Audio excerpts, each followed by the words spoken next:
ಆಕಾಶವಾಣಿ ವಾರ್ತೆಗಳು. ಓದುತ್ತಿರುವವರು BA ಅಜರುದ್ದೀನ್. ಮುಖ್ಯಾಂಶಗಳು: ನಾಳೆ ತಿರುವನಂತಪುರಂನಲ್ಲಿ ನಾಗರ್ಕೋಯಿಲ್ ಮಂಗಳೂರು ಎಕ್ಸ್‌ಪ್ರೆಸ್ ರೈಲು ಸೇರಿದಂತೆ 4 ಅಮೃತ್ ಭಾರತ್ ರೈಲುಗಳಿಗೆ ಪ್ರಧಾನಿ ನರೇಂದ್ರ ಮೋದಿ ಚಾಲನೆ. ಭ್ರಷ್ಟಾಚಾರ ನಿವಾರಿಸಿ ಗ್ರಾಮ ಪಂಚಾಯಿತಿಗೆ ಹೆಚ್ಚಿನ ಅಧಿಕಾರ ನೀಡಲು ವಿಕಸಿತ ಭಾರತ ಜಿ-ರಾಮ್ಜಿ ಯೋಜನೆ, ಕೇಂದ್ರ ಸಚಿವ ಶಿವರಾಜ್ ಸಿಂಗ್ ಚೌಹಾಣ್ ಸ್ಪಷ್ಟನೆ. ಪ್ರಧಾನಮಂತ್ರಿ ಗ್ರಾಮ್ ಸಡಕ್ ಯೋಜನೆ 4, ಜಮ್ಮು ಕಾಶ್ಮೀರ ಸೇರಿದಂತೆ ವಿವಿಧ ರಾಜ್ಯಗಳಲ್ಲಿ 10,000 ಕಿಲೋಮೀಟರ್ಗಳಿಗೂ ಹೆಚ್ಚು ರಸ್ತೆ ಮಂಜೂರು. ಮಹಿಳಾ ಪ್ರೀಮಿಯರ್ ಲೀಗ್ ಕ್ರಿಕೆಟ್, ಟಾಸ್ ಗೆದ್ದ ಯುಪಿ ವಾರಿಯರ್ಸ್ ತಂಡ ಫೀಲ್ಡಿಂಗ್ ಆಯ್ಕೆ. ವಾರ್ತೆಗಳ ವಿವರ. ಪ್ರಧಾನಿ ನರೇಂದ್ರ ಮೋದಿಯವರು ನಾಳೆ ಕೇರಳದ ತಿರುವನಂತಪುರಂನಲ್ಲಿ ನಾಗರ್ಕೋಯಿಲ್ ಮಂಗಳೂರು ಅಮೃತ್ ಭಾರತ್ ಎಕ್ಸ್‌ಪ್ರೆಸ್ ರೈಲು ಸೇವೆಗೆ ಅಧಿಕೃತವಾಗಿ ಚಾಲನೆ ನೀಡಲಿದ್ದಾರೆ. ಹೊಸ ರೈಲು ತಮಿಳುನಾಡು, ಕೇರಳ ಮತ್ತು ಕರ್ನಾಟಕವನ್ನು ಸಂಪರ್ಕಿಸುತ್ತದೆ. ಅಮೃತ ಎಕ್ಸ್‌ಪ್ರೆಸ್ ರೈಲುಗಳ ಉದ್ಘಾಟನೆಯ ಭಾಗವಾಗಿ ಈ ರೈಲಿಗೆ ಚಾಲನೆ ದೊರೆಯಲಿದ್ದು, ಪ್ರಯಾಣಿಕರ ಸೌಕರ್ಯಕ್ಕೆ ಹೆಚ್ಚಿನ ಆದ್ಯತೆ ನೀಡಲಾಗಿದೆ. ತಮಿಳುನಾಡಿನ ನಾಗರ್ಕೋಯಿಲ್ನಿಂದ ಕೇರಳದ ಮೂಲಕ ಕರಾವಳಿ ಕರ್ನಾಟಕದ ಮಂಗಳೂರು ಸಂಪರ್ಕಿಸುತ್ತದೆ. ಇದು ವಾರಕ್ಕೊಮ್ಮೆ ಸಂಚರಿಸುವ ರೈಲಾಗಿದ್ದು, ವಂದೇ ಭಾರತ್ ರೈಲಿನಂತೆಯೇ ಹೆಚ್ಚಿನ ಪ್ರಯಾಣಿಕರ ಸಾಮರ್ಥ್ಯ ಹಾಗೂ ವೇಗದ ವಿನ್ಯಾಸವನ್ನು ಹೊಂದಿದೆ. 3 ರಾಜ್ಯಗಳಾದ್ಯಂತ ಪ್ರಮುಖ ನಗರಗಳನ್ನು ಸಂಪರ್ಕಿಸುವ ಮೂಲಕ ಈ ರೈಲು ಪ್ರಾದೇಶಿಕ ಸಂಚಾರವನ್ನು ಗಮನಾರ್ಹವಾಗಿ ಸುಧಾರಿಸುತ್ತದೆ.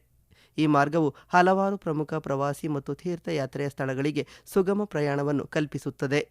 ಇವುಗಳಲ್ಲಿ ಭಾರತದ ದಕ್ಷಿಣ ತುದಿ ಕನ್ಯಾಕುಮಾರಿ ಸೇರಿದೆ. ತಿರುವನಂತಪುರಂನಲ್ಲಿರುವ ಪದ್ಮನಾಭ ಸ್ವಾಮಿ ದೇವಾಲಯ ಪ್ರಮುಖ ಆಕರ್ಷಣೆಯಾಗಿದೆ. ವಿದ್ಯಾರ್ಥಿಗಳು, ವಿಶ್ವವಿದ್ಯಾಲಯಗಳು, ತರಬೇತಿ ಕೇಂದ್ರಗಳಿಗೆ ಸುಲಭವಾಗಿ ಪ್ರಯಾಣಿಸಬಹುದು. ವ್ಯಾಪಾರಿಗಳು ಮತ್ತು ಸಣ್ಣ ಉದ್ಯಮಿಗಳು ಇದರ ಪ್ರಯೋಜನ ಪಡೆಯಲಿದ್ದಾರೆ.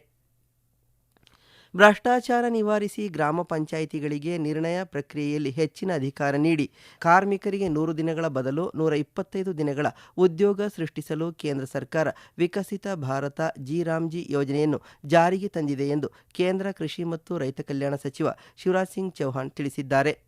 ಬೆಂಗಳೂರಿನಲ್ಲಿಂದು ಸುದ್ದಿಗೋಷ್ಠಿಯಲ್ಲಿ ಮಾತನಾಡಿದ ಅವರು, ನವೀಕೃತ ಉದ್ಯೋಗ ಖಾತರಿ ಯೋಜನೆಯಡಿ ತಂತ್ರಜ್ಞಾನದ ಬಳಕೆಯಾಗುತ್ತಿದೆ ಹಾಗೂ ಕೃಷಿ ಚಟುವಟಿಕೆ ನಡೆಯುವ ಸಮಯದಲ್ಲಿ ಕಾರ್ಮಿಕರನ್ನು ಒದಗಿಸುವ ವ್ಯವಸ್ಥೆ ಮಾಡಲಾಗಿದೆ ಎಂದು ಅವರು ತಿಳಿಸಿದರು.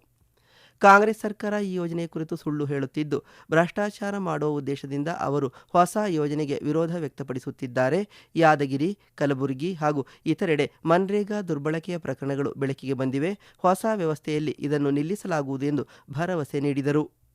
ಯುಪಿಎ ಸರ್ಕಾರ ಉದ್ಯೋಗ ಖಾತರಿ ಯೋಜನೆಯಡಿ ತನ್ನ 10 ವರ್ಷಗಳ ಅವಧಿಯಲ್ಲಿ 8,739 ಕೋಟಿ ರೂಪಾಯಿಗಳನ್ನು ಬಿಡುಗಡೆ ಮಾಡಿದ್ದರೆ, ಪ್ರಧಾನಿ ನರೇಂದ್ರ ಮೋದಿ ನೇತೃತ್ವದ ಸರ್ಕಾರ 10 ವರ್ಷಗಳಲ್ಲಿ ಕರ್ನಾಟಕಕ್ಕೆ 48,549 ಕೋಟಿ ರೂಪಾಯಿಗೂ ಹೆಚ್ಚು ಅನುದಾನವನ್ನು ಬಿಡುಗಡೆ ಮಾಡಿದೆ ಎಂದು ಅವರು ಹೇಳಿದರು. ರಾಷ್ಟ್ರೀಯ ಮಟ್ಟದಲ್ಲಿ ಯುಪಿಎ ಸರ್ಕಾರ 2,13,000 ಕೋಟಿ ರೂಪಾಯಿ ಅನುದಾನ ಗೊತ್ತುಪಡಿಸಿದ್ದರೆ, ಎನ್ಡಿಎ ಸರ್ಕಾರ ಈ ಯೋಜನೆಗೆ 8,48,000 ಕೋಟಿ ರೂಪಾಯಿ ಅನುದಾನ ಪ್ರಕಟಿಸಿದೆ ಎಂದು ಸಚಿವರು ತಿಳಿಸಿದರು. ಕೇಂದ್ರ ಸಚಿವ ಎಚ್.ಡಿ. ಕುಮಾರಸ್ವಾಮಿ, ಬಿಜೆಪಿ ರಾಜ್ಯಾಧ್ಯಕ್ಷ ವಿಜಯೇಂದ್ರ, ವಿಧಾನಮಂಡಲದಲ್ಲಿನ ವಿರೋಧ ಪಕ್ಷದ ನಾಯಕರಾದ ಆರ್. ಅಶೋಕ, ಛಲವಾದಿ ನಾರಾಯಣಸ್ವಾಮಿ ಉಪಸ್ಥಿತರಿದ್ದರು. ಪ್ರಧಾನಮಂತ್ರಿ ಗ್ರಾಮ್ ಸಡಕ್ ಯೋಜನೆ 4ರ ಅಡಿಯಲ್ಲಿ ಜಮ್ಮು ಮತ್ತು ಕಾಶ್ಮೀರ, ಛತ್ತೀಸ್ಗಢ, ಉತ್ತರಾಖಂಡ, ರಾಜಸ್ಥಾನ, ಹಿಮಾಚಲ ಪ್ರದೇಶ ಮತ್ತು ಸಿಕ್ಕಿಂಗಳಿಗೆ 10,000 ಕಿಲೋಮೀಟರ್ಗಳಿಗೂ ಹೆಚ್ಚು ರಸ್ತೆ ಯೋಜನೆಗಳನ್ನು ಸರ್ಕಾರ ಮಂಜೂರು ಮಾಡಿದೆ.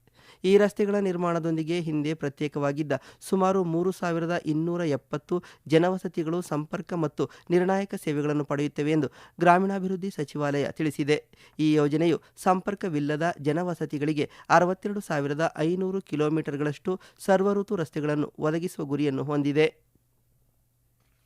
ಲಿಂಗ ತಾರತಮ್ಯ ನಿವಾರಣೆ ಹಾಗೂ ಹೆಣ್ಣು ಮಕ್ಕಳ ಶಿಕ್ಷಣ ಸುಧಾರಣೆ ಉದ್ದೇಶದಿಂದ ಕೇಂದ್ರ ಸರ್ಕಾರ ಆರಂಭಿಸಿರುವ ಮಹತ್ವಾಕಾಂಕ್ಷೆಯ ಬೇಟಿ ಬಚಾವ್, ಬೇಟಿ ಪಢಾವ್ ಯೋಜನೆ ಆರಂಭವಾಗಿ ಇಂದಿಗೆ 11 ವರ್ಷ ಪೂರ್ಣಗೊಂಡಿದೆ. 2015ರ ಇದೇ ದಿನ ಪ್ರಧಾನಿ ನರೇಂದ್ರ ಮೋದಿಯವರು ಈ ಮಹತ್ವದ ಯೋಜನೆಗೆ ಚಾಲನೆ ನೀಡಿದ್ದರು. ಈ ವಾರ್ತೆಗಳನ್ನು ಆಕಾಶವಾಣಿಯಿಂದ ಕೇಳುತ್ತಿದ್ದೀರಿ.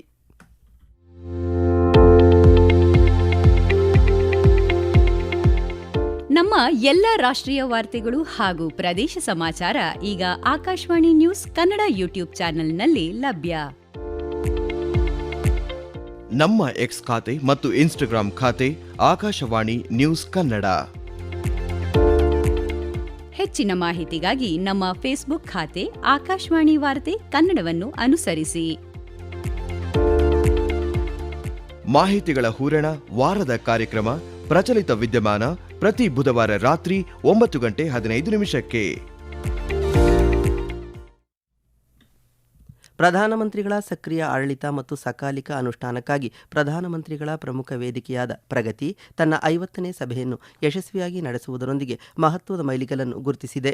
2015ರಲ್ಲಿ ಪ್ರಧಾನಿ ನರೇಂದ್ರ ಮೋದಿಯವರು ಇದನ್ನು ಪ್ರಾರಂಭಿಸಿದ ನಂತರ ಪ್ರಗತಿಯು ಪ್ರಮುಖ ಮೂಲಸೌಕರ್ಯ ಯೋಜನೆಗಳು ಮತ್ತು ಸಾರ್ವಜನಿಕ ಕುಂದುಕೊರತೆಗಳ ನೈಜ ಸಮಯದ ಮೇಲ್ವಿಚಾರಣೆ ಮತ್ತು ಪರಿಹಾರವನ್ನು ಸಕ್ರಿಯಗೊಳಿಸುವ ಮೂಲಕ ಆಡಳಿತವನ್ನು ಪರಿವರ್ತಿಸಿದೆ. ವೇದಿಕೆಯು ಸಹಕಾರಿ ಒಕ್ಕೂಟ ವ್ಯವಸ್ಥೆಯ ಉದಾಹರಣೆಯಾಗಿದೆ. ಕೇಂದ್ರ, ರಾಜ್ಯಗಳು ಮತ್ತು ಕೇಂದ್ರ ಸಚಿವಾಲಯಗಳನ್ನು ಒಂದೇ ಡಿಜಿಟಲ್ ಇಂಟರ್ಫೇಸ್ನಲ್ಲಿ ಒಗ್ಗೂಡಿಸುತ್ತದೆ.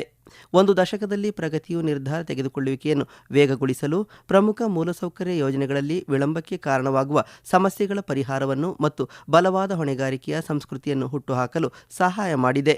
ಇಂದು ಈ ವಿಶೇಷ ಸರಣಿಯಲ್ಲಿ ನಾವು ಅಹಮದಾಬಾದ್ ಮೆಟ್ರೋ ರೈಲು ಯೋಜನೆಯನ್ನು ನೋಡೋಣ.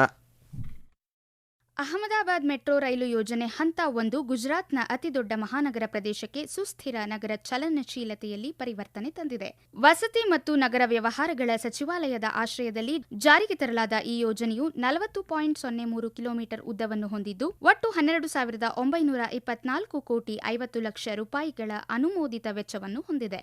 ಈ ಯೋಜನೆಯನ್ನು ಮೊದಲು ಏಪ್ರಿಲ್ 25, 2018ರಂದು ಪ್ರಗತಿ ಕಾರ್ಯವಿಧಾನದ ಅಡಿಯಲ್ಲಿ ಪರಿಶೀಲಿಸಲಾಯಿತು. ಆಗ ಯೋಜನೆಯು ಸುಮಾರು 25% ಭೌತಿಕ ಪ್ರಗತಿಯೊಂದಿಗೆ ಅನುಷ್ಠಾನದ ಆರಂಭಿಕ ಹಂತದಲ್ಲಿತ್ತು. ಪ್ರಧಾನಿ ನರೇಂದ್ರ ಮೋದಿಯವರ ಸ್ಪಷ್ಟ ನಿರ್ದೇಶನಗಳು ಮತ್ತು ನಿರಂತರ ಮೇಲ್ವಿಚಾರಣೆಯ ಮೂಲಕ ಅಂತರ ಸಂಸ್ಥೆ ಸಮನ್ವಯವನ್ನು ಬಲಪಡಿಸಲಾಯಿತು. ಭೂಸ್ವಾಧೀನ, ಪುನರ್ವಸತಿ ಮತ್ತು ಪುನರ್ವಸತಿ ಹಾಗೂ ಪರಿಹಾರ ವರ್ಗಾವಣೆ ಹಾಗೂ ಬಾಹ್ಯ ಹಣಕಾಸು ವ್ಯವಸ್ಥೆಗಳ ಮೇಲೆ ಕೇಂದ್ರೀಕೃತ ಕ್ರಮವನ್ನು ಸಕ್ರಿಯಗೊಳಿಸಲಾಯಿತು. 2020ರ ಡಿಸೆಂಬರ್ 23ರಂದು ನಡೆದ ಪ್ರಗತಿ ಪರಿಶೀಲನೆಯ ಹೊತ್ತಿಗೆ ಭೌತಿಕ ಪ್ರಗತಿಯು ಸರಿಸುಮಾರು 62% ತಲುಪಿದೆ. ಇದು ಸುಧಾರಿತ ಅಂತರ ಸಂಸ್ಥೆ ಸಮನ್ವಯ ಮತ್ತು ಭೂಮಿ ಪುನರ್ವಸತಿ ಮತ್ತು ಪುನರ್ವಸತಿ ಹಣಕಾಸು ಹಾಗೂ ಉಪಯುಕ್ತತೆ ಸ್ಥಳಾಂತರ ಸಮಸ್ಯೆಗಳ ಪರಿಹಾರದ ಸಂಚಿತ ಪರಿಣಾಮವನ್ನು ಪ್ರತಿಬಿಂಬಿಸುತ್ತದೆ. ಈ ಪರಿಶೀಲನೆಯ ನಂತರ ಗುಜರಾತ್ ಸರ್ಕಾರವು ಭೂ ಹಸ್ತಾಂತರ ಮತ್ತು ಪುನರ್ವಸತಿ ಚಟುವಟಿಕೆಗಳನ್ನು ವೇಗಗೊಳಿಸಿತು. ಜಮ್ಮು ಮತ್ತು ಕಾಶ್ಮೀರದ ದೋಡಾ ಜಿಲ್ಲೆಯಲ್ಲಿ ಇಂದು ನಡೆದ ರಸ್ತೆ ಅಪಘಾತದಲ್ಲಿ 10 ಸೈನಿಕರು ಸಾವನ್ನಪ್ಪಿದ್ದು 11 ಮಂದಿ ಗಾಯಗೊಂಡಿದ್ದಾರೆ.